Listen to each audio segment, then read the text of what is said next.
Hiç bakmam değil mi? Burası bu. Kaç da benim bu kan zafet eder. Şimdi tahta abi kötü ya. Tamam. Yolcu sana teslim etti. Yok ben aldım. Sen aldın. Vay. Telefonu beni aradı. Koltukta öyle bir şey var.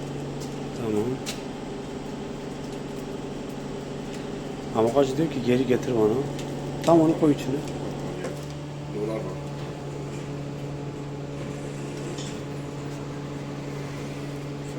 Saymış ne yapalım?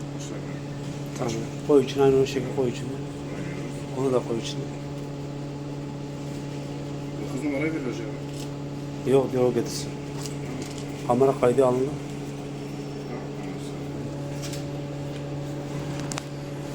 Tamam. Bunda ne var abi? Aç onu. İçini göster. Tamam kapat abi.